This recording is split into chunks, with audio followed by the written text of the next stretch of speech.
रोशनपुर नाम के गांव में चंदा और शांति नाम की जिठानी और देवरानी रहती थी। चंदा का पति बहुत पैसे वाला था। उनके पास किसी भी चीज की कोई कमी नहीं थी और उसके विपरीत शांति का पति बहुत ही गरीब और नशेड़ी था। शांति चंदा के घर में काम करके अपना घर चलाती थी। भाभी, घर पर खाने के लिए कुछ भी नहीं है।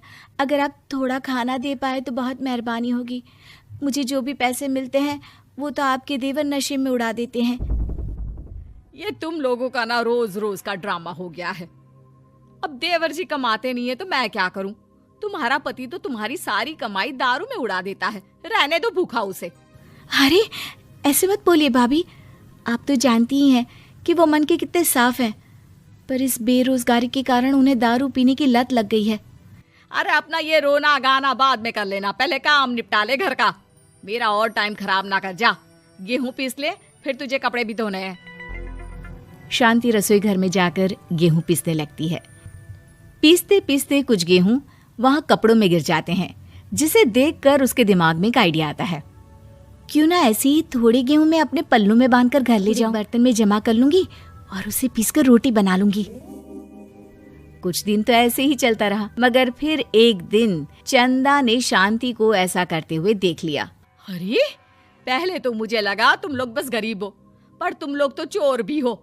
चोरनी कहीं की। मुझे तो लगता था तू गेहूं पिसती है, पर तू तो अपने पल्लू में गेहूं छुपाकर ले जाती है। निकल मेरे घर से।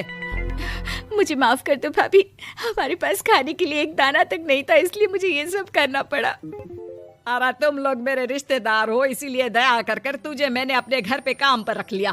पर तू और तेरा पति हमारे खानदान का नाम मिट्टी में मिलाने पर उतारू हो चुके हैं। आपको मुझे जितनी गालियां देनी है दीजिए, मारना है तो मार भी लीजिए भाभी, पर मुझे काम से मत निकालिए। परिवार की बात है, वरना कोई और ऐसा काम करता ना तो धक्के मार कर कब से घर का बाहर निकाल दिया होता।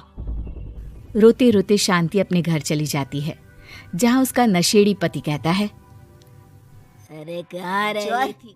इतनी देर क्यों कर दी? आज पैसे लाई कि आज भी खाली हाथ वापस आ गई है? अपने हाथ दिखा।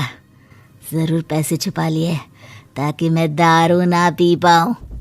नहीं जी, मैं आपसे क्यों छुपाऊंगी? और अभी आप दारू पीने की बात कर रहे हैं, उसी कारण तो आज हम लोगों की ये हालत हो गई है। किसी काम की नहीं है तू, बिना मार खाए समझेगी नहीं। रख, अभी तेरे होश ठिकाने लगाता हूँ। रामलाल शांति को बहुत मारता है। शांति का मन दुखी हो जाता है और वो गांव के तालाब के पास के एक पेड़ के नीचे बैठकर फूट फूट कर रोने लगती है। मैंने कभी किसी का बुरा नहीं किया, फिर भी भगवान मेरे साथ ऐसा क्यों कर रहा है? मैं तो रामलाल जी की फिक्र करती हूँ, फिर भी उन्होंने मुझे इतना मारा। तभी उसे एक आवाज सुनाई देती है, रोने की कोई जरूरत नहीं है बेटी, चिंता क्यों करती हो? ये आवाज कहाँ से आ रही है? शांति अपने आसपास देखती है, उसे कोई नहीं दिखता। वो ऊपर देखती है, जहाँ उसे एक छोटी सी परी दिखती है। आप तो कोई परी लगती हैं। हाँ बेटी, मैं इसी पेड़ पर रहती हूँ। मैंने तुम्हारी सारी बात सुनी। अब तुम्हें फिक्र करने की कोई जरूरत नहीं। अपनी आंखें बंद करो। शांति आंखें बंद करती है और जादुई परी अपनी छड़ी घुमाती है। उसकी छड़ी घुमाते ही पेड़ के सारे पत्ते सुनहरे रंग के हो जाते हैं। परी उनमें से एक पत्ता तोड़ लेती है और फिर से अपनी छड़ी घुमाती है, जिसके कारण सारे पत्ते पहले की तरह साधारण से दिखने लगते हैं। आंखें खोलो बेटा। लो, इस पत्ते को ले जाकर अपने तकिए के नीचे रख देना। ये तो एक साधारण पत्ता है, इससे क्या होगा? ठीक है, अगर आप कहती हैं तो मैं इसे रख लेती हूँ। शांति उस पत्ते को लेकर अपने घर जाती है और अपने कमरे में तकिए के नीचे रखकर सो जाती है। सपने में उसे वही पेड़ वाली जादुई परी दिखाई देती है। बोलो शांति, क्या चाहिए तुम्हें? मैं चाहती हूँ हम बहुत अमीर हो जाए और मेरे पति नशा करना छोड़ दे, उन्हें कोई काम भी मिल जाए। कल जब तुम सुबह नींद से जागोगी, तुम्हारी इच्छा पूरी हो गई होगी। अगली सुबह शांति नींद से जागती है। अपने आसपास का नजारा देखकर चौंक जाती है। उसके बिस्तर पर चारों तरफ सोने चांदी रखे हुए थे। हे भगवान, कहीं मैं सपना तो नहीं देख रही? इतना सारा सोना, वो भी मुझ गरीब के पास। रामलाल जी को बताती हूँ, वो बहुत खुश होंगे। शांति जैसे ही कमरे के बाहर जाती है, वो देखती है कि रामलाल सूट बूट पहने काम के लिए बाहर जा रहा हो। मुझे शहर में एक नौकरी मिल गई है शांति, मुझे आने में देर हो जाएगी, घर का ध्यान रखना। और इस तरह शांति बहुत अच्छा जीवन बिताने लगती है। उसके पास अब किसी भी चीज की कमी नहीं रह जाती।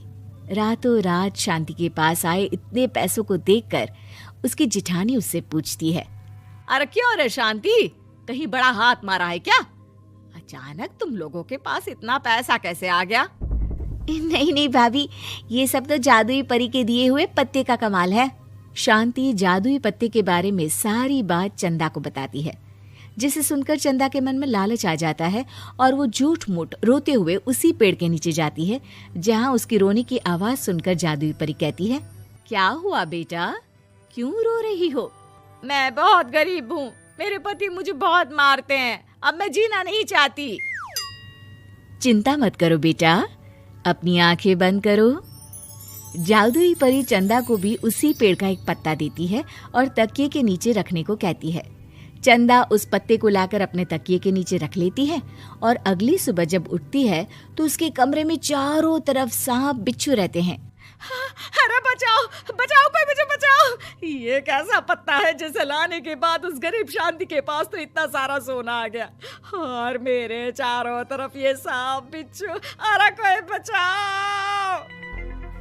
चंदा अपनी जान बचाती हुई शांति के पास जाती है। चलिए भाभी, मुझे लगता है आपके घर में सांप बिच्छू को बस जादुई परी ही हटा सकती है। दोनों मिलकर जादुई परी के पास जाते हैं। ये सब तुम्हारे बुरे इरादों का नतीजा है चंदा। तुम झूठ मूठ बस पैसे के लालच के कारण यहाँ आकर रो रही थी, इसीलिए तुम्हें जादुई पत्ते ने उसकी सजा दी। अरे मुझे माफ कर दीजिए जादुई परी, मेरे मन में लालच आ गया था। अरे शांति, तुम भी मुझे माफ कर दो, मैंने तुम्हारे साथ बहुत गलत किया है, फिर भी तुम मेरी मदद के लिए आई। चंदा को अपनी गलती का एहसास हो जाता है, इसलिए जादुई परी उसके घर से सारे सांप बिच्छू को गायब कर देती है।